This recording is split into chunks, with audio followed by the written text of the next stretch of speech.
సర్వాధికారియు నిరంతర స్తోత్రార్హుడు యేసుక్రీస్తు ప్రభువారి ప్రశస్త నామములో ఉదయకాలపు వర్తమానాల కొరకు ఎదురు చూస్తున్న మీ అందరికీ ఇమాన్యుయల్ మినిస్ట్రీస్ తరపున మా శుభాభివందనాలు తెలియజేస్తూ ఉన్నాను.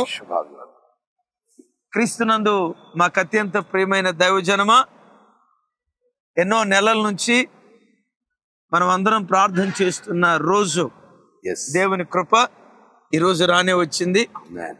ఫిబ్రవరి నెల 9, 10, 11 తారీఖుల్లో శుక్ర శని ఆదివారాల్లో కుకట్పల్లి మెట్రో గ్రౌండ్స్ నందు ఏర్పాటు చేయబడిన ఈ మీటింగ్స్ కి దేవుని కృపను బట్టి మీ అందరి ప్రార్థనల ద్వారా అన్ని ఏర్పాట్లు పూర్తయిపోయినాయి.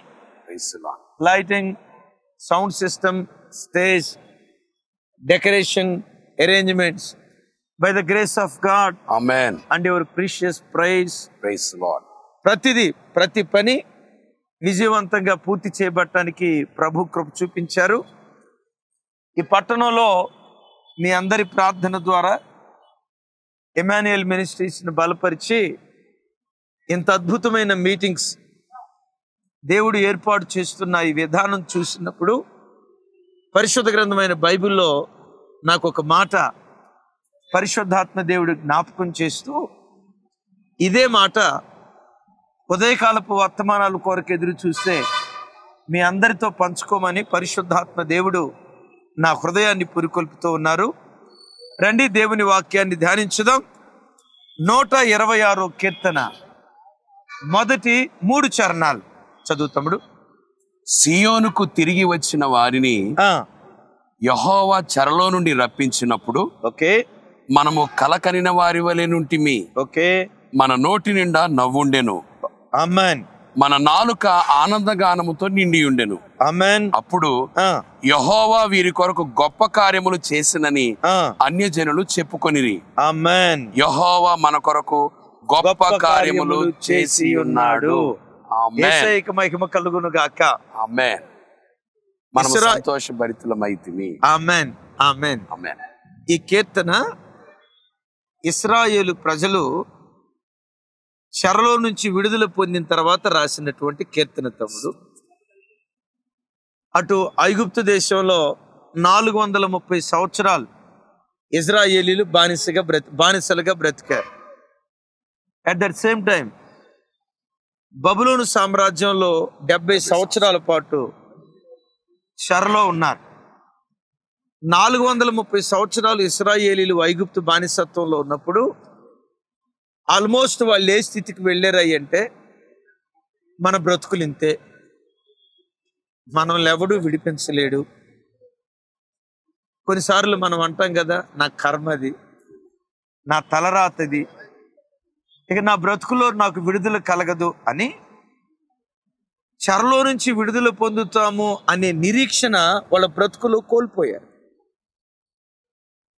అది ఒకరోజు చెర, 2 రోజులు చెర కాదు కదా, 430 సంవత్సరాలు ఆ చెరలో మగ్గిపోయి మా బ్రతుకులు, మా పిల్లల బ్రతుకులు, మా పిల్లల పిల్లల బ్రతుకులు ఇంతే, ఇక ఇది మా తలరాత, మా కర్మ, ఈ చెరలో నుంచి మమ్మల్ని విడిపించే విమోచకుడు రాడు, మా జీవితం ఎలాగే చెరలో మగ్గి కృషించి మా ప్రాణం విడుస్తాం అని ఆల్మోస్ట్ నిరీక్షణ కోల్పోయారు. నిరీక్షణకు ఆధారం లేని పరిస్థితులలో నిరీక్షణకర్తయగు దేవుడు ఆ చెరలోనికి దిగొచ్చి వారి బంధకాలను తెంచి వారి సంఖ్యలను ఓడగొట్టి చెరలో నుంచి ప్రజలను విడిపిస్తా ఉంటే విడుదల పొందిన ప్రజలు ఏమనుకుంటున్నారు తెలుసా? ఇది కళ, నిజం, ఇది నిజ జీవితంలో జరుగుతుందా, మా కళలో జరుగుతుందా అని కొన్నిసార్లు కొన్ని ఆశ్చర్యకరమైన సంఘటనలు మన జీవితంలో జరిగేటప్పుడు మనం కొన్నిసార్లు ఇట్లా గిచ్చుకుంటాం. ఎట్లా, ఇది నిజంగానే జరుగుతుందా, ఓహోలోకంలో కళలోనే ఉన్న కలగంటున్నానా అని కొన్నిసార్లు అనుకుంటాం కదా. సేమ్ ఇశ్రాయేలీల ప్రజల పరిస్థితి ఇదే. ఎందుకు? విడుదల పొందుతామని చెప్పుకోవటానికి, నిరీక్షించటానికి ఆధారం లేదు. నిరీక్షణకు ఆధారం లేని పరిస్థితులలో నిరీక్షణకర్త యొక్క దేవుడు తన కార్యం చేస్తే ఇది కళ నిజమాన్ని ఆశ్చర్యపడిపోతున్నారు. ఈరోజు వాక్యం వింటున్న దైవజనమ, ఇమాన్యుయల్ మినిస్ట్రీస్ ని దేవుడు ఆశీర్వదించిన విధానం కూడా చూస్తే, మీ ఆత్మీయ తండ్రిగా, మీ అన్నగా నా ప్రభు మంచితనం మీతో చెప్పనివ్వండి. ఇమాన్యుయల్ మినిస్ట్రీస్ ని దేవుడు ఆశీర్వదించిన విధానం చూస్తే నాకు ఎప్పటికీ ఇది కళ నిజం. నిజ జీవితంలో జరుగుతుందా? ఎందుకు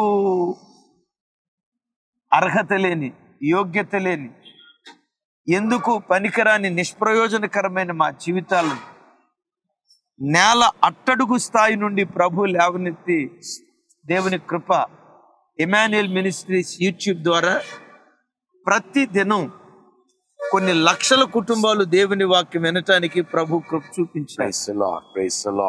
జనవరి నెలలో ఆల్మోస్ట్ 70 లక్షల మంది ప్రజల దాకా దేవుని వాక్యం విన్నారు.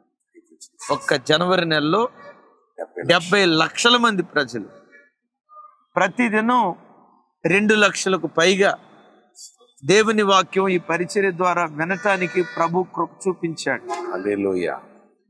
2002వ సంవత్సరంలో హైదరాబాద్ టౌన్లో 2 కుటుంబాలతో ఈ దీన పరిచర్య మనం ప్రారంభించడానికి ప్రభు కృప చూపించారు. అయితే అద్భుతం, 2002లో మన పరిచర్య ప్రారంభించినప్పుడు మొదటి నుంచి ఉన్న కుటుంబాల్లో జార్జ్ అన్నోళ్ళ కుటుంబం ఒకటి. దేవుని కృప, ఆ కుటుంబంలో నుండి దేవుడి బిడ్డను ఓ బలమైన దైవ సేవకునిగా దేవుడు లేవనెత్తారు. అయితే జార్జ్ అన్నే నేను అడుగుతా, తమ్ముడు 2002వ సంవత్సరంలో మన పరిచర్య ప్రారంభించినప్పుడు మన పరిచర్య ఇలా ఆశీర్వదించబడుతుందని ఎప్పుడైనా నువ్వు కలగన్నావా? ఏమో నువ్వు కలగంటే చెప్పు. అనుకోలేదు కదా. నా మట్టుకైతే ప్రభుని అడిగిన మాట, ప్రభా కనీసం ఒక 100 గజాల స్థలం వలన ఇవ్వయ్యా, ఒక 100 మంది ఆత్మలన్నా ఇవ్వయ్యా, కనీసం వాళ్ళకైనా సేవ చేసుకుంటూ బ్రతుకుతాం అయ్యా. మరొక మాట కూడా ఏమడిగామో తెలుసా? యేసయ్యా, ఆకలితో ఆ ఇంటికెళ్ళి ఈ ఇంటికెళ్ళి ఎవరన్నం పెడతారా అని ఎదురు చూసే పరిస్థితి రానియొద్దయ్యా. వీడికడ అన్నం పెట్టు, నమ్మకంగా సేవ చేస్తామయ్యా అని యేసయ్య దగ్గర కన్నీళ్లు విడుస్తూ అడిగినటువంటి పరిస్థితి. 20 సంవత్సరాలు గడిచిందో లేదో, ఈరోజు ఈ పరిచర్యను ఆశీర్వదించిన విధానం చూస్తే కళ నిజమా? ఇది మా నిజ జీవితంలో జరుగుతుందా, కలగంటున్నామా అన్నట్లుగా కళ నిజమా మాకే ఒక ఆశ్చర్యకరంగా దేవుడు నిలవబెట్టాడు. ఆమేన్, ఆమేన్. దేవుడు నాకు ఇచ్చిన నా ఆత్మీయ పిల్లలారా, ఒకవేళ ఈరోజు మీరు బంధించబడిన బంధకాలు కొన్ని సంవత్సరాల బంధకాలైనా, అవి తరతరాల బంధకాలైనా, తాతల ముత్తాతల కాలం నుంచి ఒకవేళ ఆ శాపపు కాడి, పేదరికమనే కాడి, రోగమనే కాడి, అప్పుల సమస్యనే కాడి, అవమానమనే కాడి, నిరుద్యోగమనే కాడి, ఆకలి దప్పులతో అల్లాడిపోయే కాడి, వాటన్నిటికి మించి తరతరాల నుంచి వస్తున్న పాపపు శాపపు కాడి, ఏ కాడి కింద మీరు మగ్గిపోతూ అల్లాడిపోతున్నారో, ఒకవేళ నిరీక్షణ కోల్పోయారేమో, మా బ్రతికింతే, మమ్మల్ని ఎవడు విడిపించలేడయ్యా, ఇది మా కర్మ, ఇది మా తాతల ముత్తాతల కాలం నుంచి వచ్చిన శాపం. ఒకవేళ ఇశ్రాయేలు ప్రజల్లాగా, నాకులాగా, మాకులాగా నిరీక్షణ కోల్పోయిన స్థితిలో ఒకవేళ మీరు ఉన్నారేమో, యేసు నామం పేరిట ఒక రోజు రాబోతుంది. ఆమేన్, ఆమేన్. మీ చెరలోనికి దేవుడు దిగి రాబోతున్నాడు. ఆమేన్. మీ బంధకాలు దేవుడు తెంచబోతున్నాడు. ఆమేన్. మిమ్మల్ని ఆవరించిన సంఖ్యలను, గొలుసులను యేసు నామములో నా ప్రభు తెంచునుగాక. ఆమేన్. ఎందుకో తెలుసా? నీ దేవునికి పెట్టబడిన పేరు విమోచకుడగు దేవుడు. ఆమేన్. విమోచకుడగు దేవుడు. yes amen. హల్లెలూయా. హల్లెలూయా. ఒక రోజు రాబోతుంది నిన్ను విమోచిస్తాడు. ఆమేన్ ఆమేన్. నిన్ను విమోచించి నిన్ను, నీ కుటుంబాన్ని, నీ పిల్లల్ని ఆశీర్వదించిన తర్వాత చెల్లి నువ్వేమనుకుంటావో తెలుసురా? తమ్ముడా నువ్వేమనుకోబోతున్నావో తెలుసా? ఇది కళ, నిజం. ఇది నిజ జీవితంలో జరుగుతుందా? రాత్రిపూట కలగనేటప్పుడు ఏమైనా కళ వచ్చిందని నీ స్థితి చూసి నీవే మురిసిపోయే దినాలు యేసు నామం పేరిట నీవు ఆరాధించే నీ దేవుడు, నేను ప్రకటించే నజరేయుడైన యేసు క్రీస్తు నీ బ్రతుకులో నిశ్చయంగా కార్యం చేయునుగాక. ఆమేన్. అయితే మన స్థితి చూసి మనమే ఆశ్చర్యపోయేటట్లుగా మన బ్రతుకులో మనం చేయాల్సిన కార్యాలు 2 ఉన్నాయి. నంబర్ 1, అపోస్తులైన పేతురు వారు చెరసాలలో పడిపోయారు. అంతకు మునుపు యాకోబును శిరఛేదనం చేసి చంపారు. అందరూ ఏమనుకున్నారంటే ఇక పేతురు పని కూడా అయిపోయింది, పేతురు కూడా శిరఛేదనం చేసి చంపబడతాడు. పేతురు గారు హాయిగా చెరసాలలో, తమ్ముడా ఎంత హాయిగా నిద్రపోతున్నాడంటే అద్భుతం, అద్భుతం. చెరసాల్లో గురకలు పెట్టి నిద్రపోతున్నాడు. ఇక్కడ ఒక మాట, పేతురు గారు చెరసాల్లో అంత ప్రశాంతంగా నిద్రపోవటానికి కారణం ఏంటి తమ్ముడు? 2 కారణాలు. 1, నువ్వు చనిపోతావన్న హేరోదు శాసనం తన మెడ మీద వేలాడుతున్నా పేతురయ్య ప్రశాంతంగా నిద్రపోతున్నాడు. కారణం ఏంటంటే పేతురయ్య తన తల కింద దేవుని వాగ్దానాన్ని తలదిండుగా పెట్టుకున్నాడు. ఆమేన్. ఏ తలదిండు? దేవుని వాగ్దానం అనే తల. దేవుని వాగ్దానం అనే తలదిండు. ఈ తలదిండు పేరు ఎప్పుడైనా విన్నావా? స్లీప్ వెల్లో. ఇంకేం తలదిండ్లు ఉంటాయి? తిమోతి, తలదిండులు ఏమేమి వాటి పేర్లు చెప్పండి. బెడ్లో sleep well, మ్యాట్రిక్సా? Matrix, డియోఫ్లెక్స్, డియోఫ్లెక్స్, Rajiv Gandhi Nagar, Indira Gandhi Nagar ఉన్నాయి అవి, రైట్. అట్లా ఆ తలదిండు కాదు, స్లీప్ వెల్ కాదు, డ్యూరోఫ్లెక్స్ కాదు, డ్యూరోఫ్లెక్స్ కాదు, త్రీరోఫ్లెక్స్ కాదు. ఆయన పెట్టుకున్న వాగ్దానం, ఆయన పెట్టుకున్న తలదిండు ఏంటంటే దేవుని వాగ్దానాన్ని తలదిండుగా పెట్టుకున్నాడు. మీరు అడగొచ్చు, ఏంటి దేవుని వాగ్దానం అనే తలదిండు? పేతురు గారు వచ్చి ప్రభుతో మాట్లాడేటప్పుడు పేతురు గారితో ప్రభు అంటాడు, పేతురు నువ్వు ముసలివాడివైన తర్వాత వేరొకడు వచ్చి నీ నడుము కట్టి నీకు ఇష్టంగాని చోటుకు తీసుకొని వెళ్తాడు, అదే ఆ మరణానికి నేను తీసుకొని వెళ్తాడు, నువ్వు ఎప్పుడు చనిపోతావు అన్నాడంటే నువ్వు ముసలోడు అయిన తర్వాత చనిపోతావు అని దేవుడు అన్నాడు. ఏ రోజు ఏమన్నాడు? నేను చంపేస్తా, అయిపోయింది నీ పని అని అన్నాడు. ఏ రోజు ఆ మాట అంటే పేతురు గారు గొలకబెట్టి నిద్రపోతున్నాడు. ఇప్పుడు పేతురు గారిని ఏమంటానంటే, ఏమయ్యా పేతురు గారు, రాజాజ్ఞ వచ్చింది కదా నువ్వు చస్తావని, నీకు భయం లేదా అంటే పేతురు ఏమంటాడంటే, ఇతనా భీ భయం నహీ హై. విన్నారా? ఇతనా భీ భయం నహీ హై. క్యోంకో అంతేనా? క్యోంకి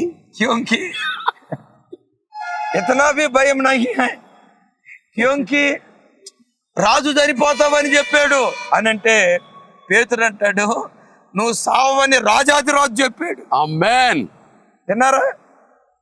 నువ్వు చావవు, ముసలివాడి అయిన నీకు మరణం రాదని రాజులకు రాజు, ప్రభువులకు ప్రభు, భూపతులందరికీ అధిపతి అయిన యేసుక్రీస్తు మహారాజు చెప్పాడు. ఆమేన్.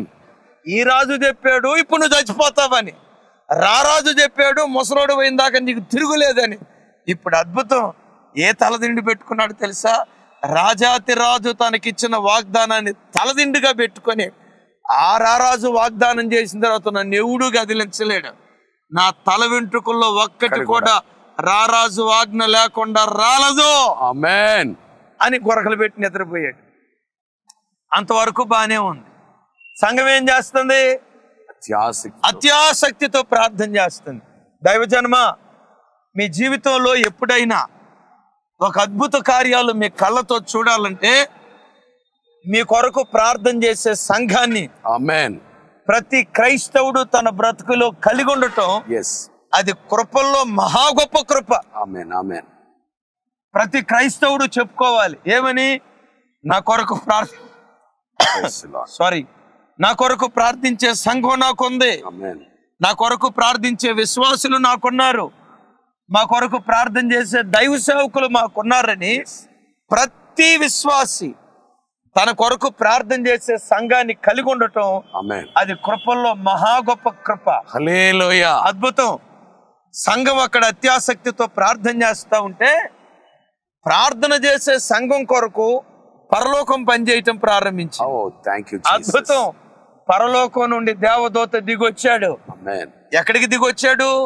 ఏ సమస్య కొరకు వాళ్ళు ప్రార్థన చేస్తున్నారో సమస్య ఉన్న చోటకు వాళ్ళు దిగొచ్చారు. సంఘం యొక్క సమస్య ఏంటి? పేతురు గారు చెరసాల్లో ఉన్నాడు. అద్భుతం తెలుసా? మనం ప్రార్థన చేస్తే ఎవరి కొరకు ప్రార్థన చేస్తున్నాము?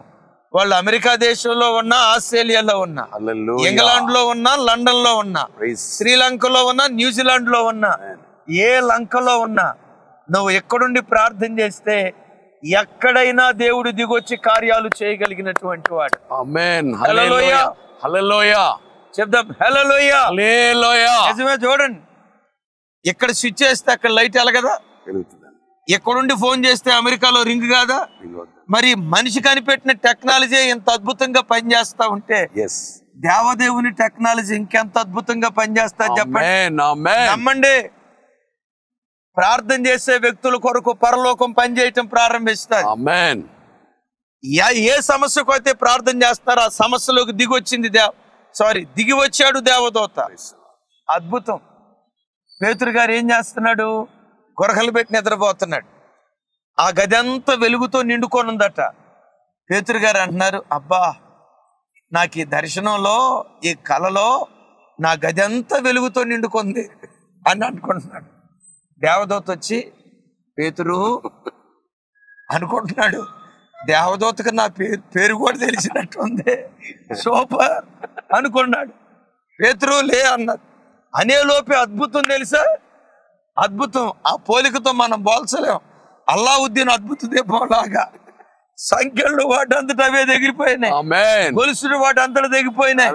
పేతురు లేచి నిలబడేసరికి, క్షమించండి ఆ పోలిక పోలిస్తున్నందుకు, అల్లావుద్దీన్ అద్భుత దీపంలాగా చెరసాల తలుపులు వాటంతటా అవే తెరుచుకున్నాయి. Praise the lord.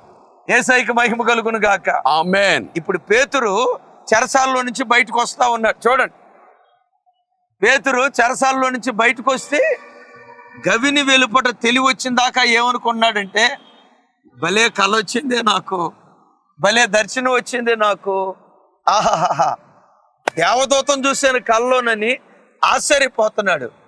తెలివి వచ్చిన తర్వాత ఏమనుకున్నాడు తెలుసా? ఇది కళ కాదు, నిజం. ఇది కళ కాదు, నిజం. నిరీక్షణకు ఆధారం లేని కాలంలో, నేనంట హేరోదు రాజుగా పరిపాలన చేస్తున్న కాలంలో రాజే శత్రువు అయితే ఆ ప్రజల తరపున మాట్లాడేది ఎవడు? ఇతడు విడుదల పొందుతాడు అని చెప్పుకోవటానికి నిరీక్షణకు ఆధారం ఉందా? లేదు.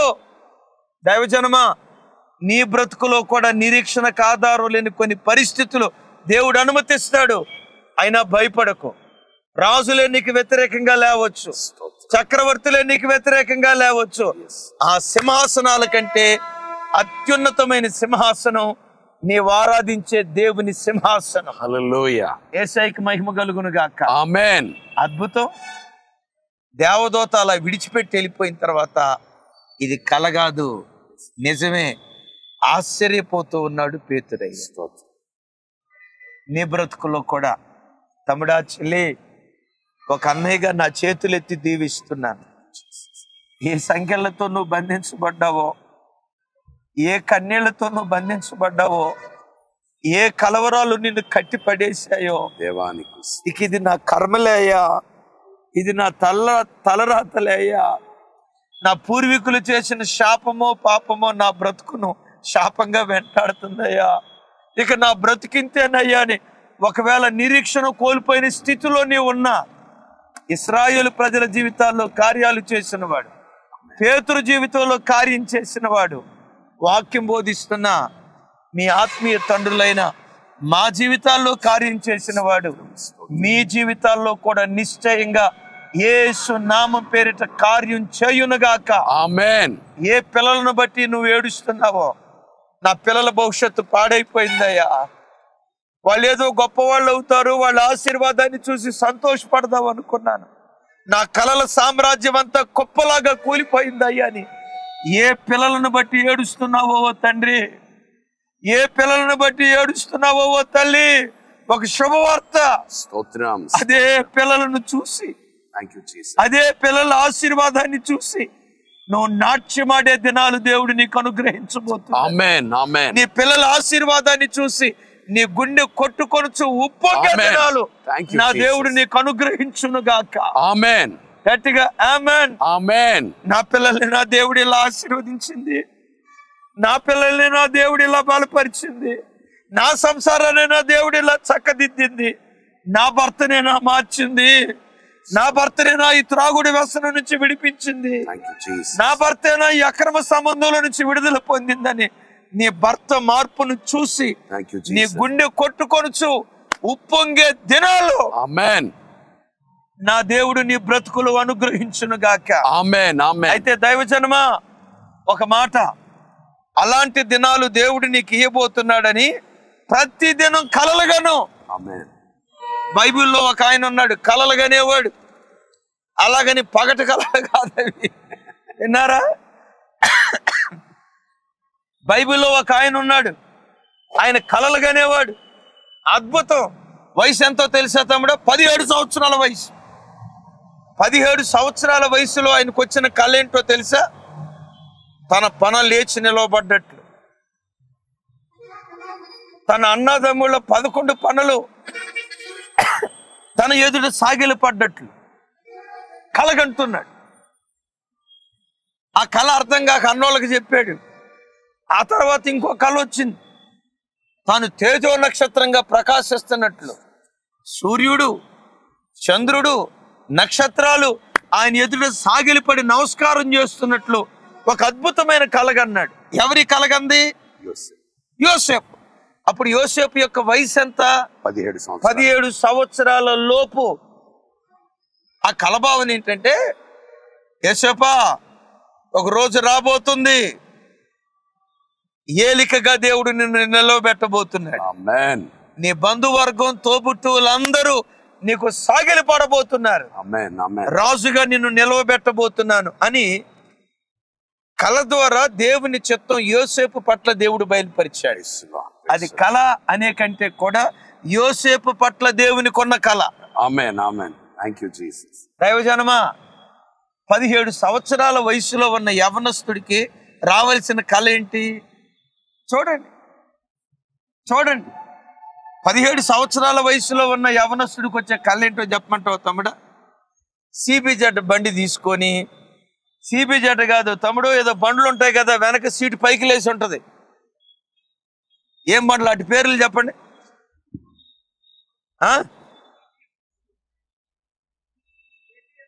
కేటీఎం.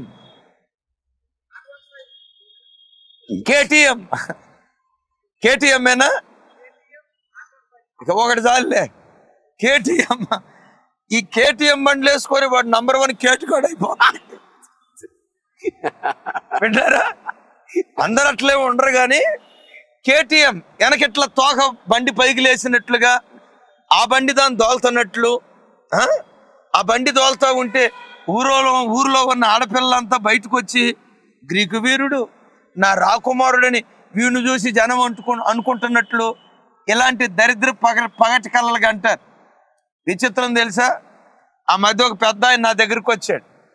ఏమన్నాడు తెలుసా? అయ్యగారు, నా కొరకు గట్టిగా ప్రార్థన చేయండి అన్నాడు. ఏమని ప్రార్థన చేయమంటావయ్యా అన్న. రాత్రిపూట చెడు కళ్ళు వస్తున్నాయి అయ్యగారు, ఆ చెడు కళలు రాకుండా ఉండేటట్టు ప్రార్థన చేయండి అయ్యగారు అన్నాడు. ఏమి చెడు కళ్ళు అయ్యా అన్న. దరిద్రం. ఏమన్నాడు తెలుసా? అట్టాటి మీకు చెప్పకూడదులే అయ్యగారు, మీకు చెప్పకూడదులే అయ్యగారు, మీకు చెప్తే నన్ను అసహ్యించుకుంటారు అయ్యగారు అన్నాడు. నాకు అర్థం కాక నీ వయసు ఎంత అయ్యా అన్న. ఎంత అండి? 70 సంవత్సరాలే అన్నాడు. ఊరు బొమ్మంటుంది, కాడి రమ్మంటుంది. 70 సంవత్సరాల వయసులో ఈ ముసలానికి అది భయంకరమైన చెడ్డకళలు వస్తున్నాయి అంట. అరే 70 సంవత్సరాల ముసలాయినే చెడ్డకళలు వదిలిపోతే నేనంట 17 సంవత్సరాల యవనస్తుడి పరిస్థితి ఏంటి? అద్భుతం. 17 సంవత్సరాల వయసులో అద్భుతమైన కళలు కంటున్నాడు. తమ్ముడు, చెల్లి, ఎప్పుడు జీవితం మీద అద్భుతమైన కళలు గను. ఆ కళలు రాత్రిపూట నిద్రపోయేటప్పుడు వచ్చే కళలు కాదు. ద గ్రేట్ అబ్దుల్ కలాం గారు ఏమంటారో తెలుసా? రాత్రిపూట నిద్రలో వచ్చే కళలు కానొద్దు, నీకు నిద్ర లేకుండా చేసే కళలు గను అంటాడు. విన్నారా? నీకు నిద్ర లేకుండా నువ్వు ఏ గురి అయితే పెట్టుకున్నావో ఆ గురి సంకల్పం నెరవేర్చబడే వరకు నువ్వు నిద్రపోవద్దు, చుట్టూతో ఉన్న వాళ్ళు నిద్రపోనియొద్దు. ఎలాంటి కళలు కనాలి? పగటి కళలు కాదు, నీకు నిద్ర లేకుండా చేసే విజయకాంక్షతో రగిలిపోయే దివ్యమైన కళలు కందువుగాక. ఆమేన్. అయితే కలగన్నాడు, కళ వెంటనే నెరవేరలా. కలగన్నాడో లేదో కళలన్నీ కళ్ళలుగా మారిపోయాయి. కళ్ళ అంటే అబద్ధం. కళ కొన్నిసార్లు కళ్ళలవుతాయి. ఎన్ని సంవత్సరాలు తెలుసా? 13 సంవత్సరాలు యోసేపు జీవితం నైరాశ్యానికి వెళ్ళిపోయింది, నిర్మానుష్యానికి వెళ్ళిపోయింది. ఓ రకంగా నిషీది రాత్రి 13 సంవత్సరాలు గాఢాంధకారపు చీకటి అనే కంటే కూడా మరణాంధకారపు చీకటి. కానీ అద్భుతం తెలుసా? యోసేపు నిరీక్షణ కోల్పోలేదు. 13 సంవత్సరాలు నల్లగొట్టబడి అదిగో చెరసాలలో నుంచి పిలుపు వచ్చింది. ఎక్కడి నుంచి? ఫరో దగ్గర నుంచి. ఎవరి దగ్గర నుంచి? చెరసాలలో ఉన్న యోసేపు దగ్గరికి సింహాసనం మీద కూర్చున్న ఫరో దగ్గర నుంచి కబురు వచ్చిందంటే ఆ వార్త వినటంతో యోసేపు ఎగిరి గంతేసి ఉంటాడా? లేకపోతే ఫరో నన్నెందుకు పిలిచి ఉంటాడు? పోతిఫర్ మొత్తానికి నన్ను గూర్చి ఏదో చెప్పి ఉంటాడు. అంటే ఈ విషయం ఫరోకి తెలిసినట్టుంది. అంటే ఇప్పుడు ఫరో పిలిచాడంటే ఫరో దగ్గరికి వెళ్ళిన తర్వాత నా మెడకాయ మీద తలకాయ ఉండదు, తీసేస్తాడు. చెరసాలలో నుంచి యోసేపు ఎట్లా బయలుదేరాడు తెలుసా? వదకు సిద్ధమైన గొర్రెగా బయలుదేరి వెళ్ళాడు. ఫరో ఎదుట నిలవబడ్డాడు, గడగడగడ వణుకుతూ భయపడుతూ. అక్కడ కొన్ని కార్యక్రమాలు జరిగాయి. అప్పుడు ఫరో చేశాడు, యోసేపు కొన్న చెర వస్త్రాలు తీసేసి రాజవస్త్రాలు పెట్టి, తల మీద కిరీటం పెట్టి, మెల్లో బంగారు గొలుసు పెట్టి, అధికార ముద్ర ఉంగరం తొడుగుతా ఇప్పుడు అంటాడు, యోసేపు, ఈ ఐగుప్తు దేశానికి ఈ రోజు నుండి నీవు రెండో ఫరోవి, నీవు రెండవ రాజువి. నీ ఆజ్ఞ లేకుండా కుక్క కూడా తన తోక ఆడించకూడదు అని అంటా ఉంటే యోసేపు ప్రైజ్లాడు అని ఉంటాడా? యోసేపు హల్లెలూయా అని ఉంటాడా? ఏమై ఉంటుందో తెలుసా? ఇది కళ,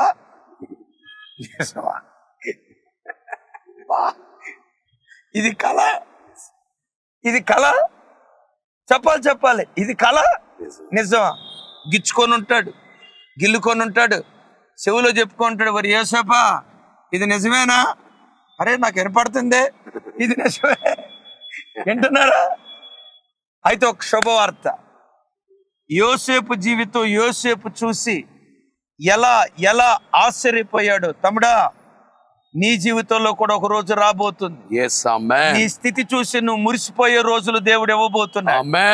దేవుడు నీకు ఇచ్చిన ఘనత, ఖ్యాతి, కీర్తిని చూసి నీవు నీ పిల్లలు ఆనంద గానాలతో గంతులు వేసే దినాలు నిశ్చయంగా దేవుడు అనుగ్రహిస్తాడు. అయితే ఒక శుభవార్త, నువ్వు చేయాల్సింది ఏంటో తెలుసా? ప్రార్థించు. రెండవది నిరీక్షించు. యోసేపు ఎన్ని సంవత్సరాలు నిరీక్షించాడు? 13 సంవత్సరాలు. వినండి మాట. దేవుడు నీవు అనుకున్న సమయంలో కార్యం చేయడు, నేను అనుకున్న సమయంలో కార్యం చేయడు. ఒక భక్తుడు అంటాడు, తమ్ముడు, దేవుడు ఎప్పుడు తొందరగా పనిచేయడు, ఆలస్యంగా పనిచేయడు. రైట్ టైంలో రైట్ టైంలో దేవుడు అద్భుతమైన కార్యం చేస్తాడండి. హల్లెలూయా, హల్లెలూయా, హల్లెలూయా. ఇప్పుడు నేను అప్పుడప్పుడు అనుకుంటా, దేవా 2002 సంవత్సరంలో మేము సేవకు వచ్చాం కదా, 2010 సంవత్సరానికే మీరు మాకు ఇచ్చిన సేవని ఇంత అద్భుతంగా ఆశీర్వదించినట్లయితే ఇంకా అద్భుతంగా సేవ చేసేవాళ్ళం కదా, లక్షల కొద్ది ఆత్మలు నీ కొరకు మేము సంపాదించేవాళ్ళం కదా. కొన్నిసార్లు మనుషులం కదా, కొంచెం ఆలస్యం చేసినట్టున్నావు ప్రభు అని అనుకుంటా అప్పుడు ప్రభు ఏమంటాడంటే, ఒరే ఒక చిన్నపిల్లోడు ఉన్నాడు, వాళ్ళకి వివాహమై 10 సంవత్సరాల తర్వాత లేక ఒక కొడుకు పుట్టాడు. ఆ తల్లిదండ్రులు కోట్లకు పడగెత్తినోళ్ళు. లేక వివాహమై 10 సంవత్సరాల తర్వాత పుట్టిన ఆ కొడుకు పుట్టడంతో mutton biryani, chicken biryani, dum biryani, fish biryani, పీతల బిర్యానీ, రొయ్యల బిర్యానీ పుట్టిన పిల్లోడికి పెడితే ఏమైపోతామిడా? పుట్టిన పిల్లోడికి పెడితే ఏమైపోతాడు? చచ్చిపోతాడు. ఆ తల్లి ఏం చేస్తుంది? వాడి జీర్ణశక్తికి తగినట్లుగా ముందు తల్లి పాలిస్తుంది, తర్వాత సెర్లాక్స్, ఆ తర్వాత అట్టిపళ్ళు, ఆ తర్వాత మెత్తటన్నం, ఆ తర్వాత కొంచెం గట్టి అన్నం, ఆ తర్వాత ఉందో చూసారా? అర్థమైంది కదా? చూసారా? ఆ తర్వాత కడుపు నిండా భోజనం. నేనంట ఆ మాంసం ముఖ్యతో పుట్టినప్పుడు పెట్టవచ్చుగా, పెడితే ఆడు చచ్చిపోతాడు. దేవుడు నాతో అంటాడు, రేపిచ్చోడా, ఆ రోజుల్లోనే నేను ఆశీర్వదిస్తే ఈ దీనత్వం నీకు వచ్చేది కాదురా, ఈ విధేయత నీకు వచ్చేది కాదురా, ఎదిగే కొద్దీ ఒదిగుండే ఆ గుణం నీకు వచ్చేది కాదురా. ఈ శ్రమలు నీకు ఓర్పును, సహనాన్ని, నా మీద ఆనుకునే జీవితాన్ని నీకు నేర్పి సరి అయిన సమయంలో, దైవజనమా, నీ జీవితంలో కూడా దేవుడు ఎప్పుడు త్వరగా రాడు, దేవుడు ఎప్పుడు ఆలస్యం చేయడు. రైట్ టైం, పర్ఫెక్ట్ టైంలో ఎప్పుడు కార్యం చేయాలో గగనం చీల్చుకొని అప్పుడు కార్యం చేస్తాడు. ఆయన కార్యాన్ని పొందుకున్న తర్వాత నువ్వు అంటావు, ఇది కళ నిజం. యోసేపు జీవితంలో కార్యం చేసిన వాడు, పేతురయ్య జీవితంలో కార్యం చేసిన వాడు. ఈ వాక్యం వింటున్న దైవజనమా, మీ ఆత్మీయ తండ్రి మీరు బహుగా ప్రేమించే ఈ ఇమ్మాన్యుయల్ మినిస్ట్రీస్ విషయంలో కార్యం చేసిన వాడు మీ జీవితాల్లో కూడా నిశ్చయంగా కార్యం చేయబోతున్నాడు. ఆమేన్. మీ స్థితి చూసి మీ గుండె కొట్టుకొనుచు ఉప్పొంగే దినాలు నమ్మదగిన దేవుడు అనుగ్రహించునుగాక. ఆమేన్. ఈ రోజు నుంచి మన మీటింగ్స్ కుటుంబాలుగా తరలిరండి. 9, 10, 11 తారీఖులో మెట్టుకి వాగ్దానం మన అందరి జీవితాల్లో నెరవేర్చబడినట్లుగా జార్జ్ అన్న ప్రార్థన చేస్తారు. ప్రార్థన. తండ్రి మీకు స్తోత్రం, మీరు అనుగ్రహించిన దివ్యమైన వాక్కులను బట్టి వందనాలు. మా పితరుల జీవితంలో మీరు చేసిన కార్యం, అపోస్తలుడు పేతురు గారి జీవితంలో అదే రీతిగా ఘనముగా, గొప్పగా, ఆశ్చర్యకరంగా దీవించబడిన యోసేపు గారి జీవితంలో మీరు చేసిన కార్యాన్ని క్రోడీకరించి, నిజమే వారి జీవితాల్లో జరిగిన కార్యాలు వారు చూచుకొనగా ఇది కళ నిజమా, మేము కలగనిన వారి వలె ఉంటిమి అని ఆ ప్రజలందరూ, మా పితరులందరూ నీవు చేసిన కార్యాన్ని బట్టి బహుగా ఆశ్చర్యపడినట్లు, థాంక్యూ లార్డ్, నమ్మలేనంతగా ప్రభా వారు నీలో ప్రహర్షించినట్లుగా ఈ రోజున ప్రభా ఈ నీ బిడ్డలందరి కొరకు మీ దాసుల నోట ఈ వాక్కు నుంచి హృదయాలు తెరిచి ఉదయకాలం మందు మీరు అందించిన ఈ దివ్యమైనటువంటి ఆదరణపూరితమైన, నిరీక్షణపూరితమైన వాక్కును బట్టి స్తోత్రం. వింటున్న ప్రతి బిడ్డ జీవితంలో కూడా నా ప్రభా, మీరు అన్నారు ప్రభా, ఖచ్చితమైన సమయమందు, సరి అయిన సమయమందు దేవా మీరు కార్యం చేస్తారని యేసుక్రీస్తు నామములో ప్రభా. దేవా ఇప్పటి వరకు నీ సన్నిధిలో ఎదురు చూస్తున్న బిడ్డల జీవితంలో ఒకవేళ ఈ రోజు వరకు కార్యం జరగకపోయినా, నిన్నటి వరకు కార్యం జరగకపోయినా, ఈ రోజు బిడ్డల జీవితంలో కార్యం జరుగును గాక. ఈ రోజు బిడ్డల జీవితంలో ప్రభా నిజమే వాక్యం విన్నట్లుగా నేను ఎదురు చూసిన కార్యం నా ప్రభు చేశాడని ప్రభా బిడ్డలు సాక్ష్యం ఇచ్చినట్లుగా మీ గొప్ప కార్యం మీరు చేయండి దేవా. నిజమే ఈ రోజు నుంచి ప్రభా మీటింగ్స్ ప్రారంభం అవుతూ ఉన్నాయి. యేసుక్రీస్తు నామం పేరిట ప్రభా ఏ గొప్ప కార్యం మినిస్ట్రీ జీవితంలో మీరు చేశారు. మినిస్ట్రీని ప్రేమించి మీరు ఈ చక్కని పిల్లలను కుటుంబాలను మాకు ఇచ్చారయ్యా.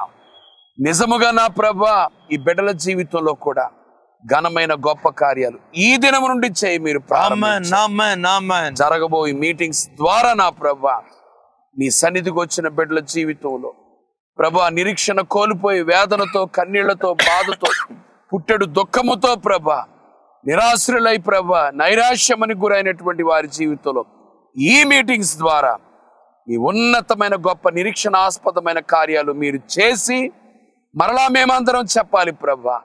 ఈ 3 దినాలు నీ సన్నిధికి వచ్చి మీటింగ్స్ లో పాలు పంపులు పొందిన వారు, లైవ్ లో పాలు పంపులు పొందిన వారు కూడా ఇదే మాట చెప్పాలి. ఆమేన్.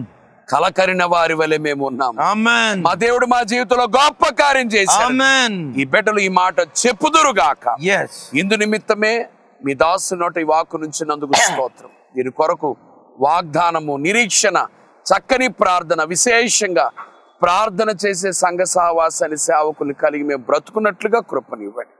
వాక్కును అందించిన మీ సేవకులు పరిశుద్ధపరిచి కృపతో నింపి కోటాను కోట్ల ఆత్మలకు దీవెన కారణముగా, దీపముగా మీరు నిలవబెట్టి మహిమ పొందుకోండి.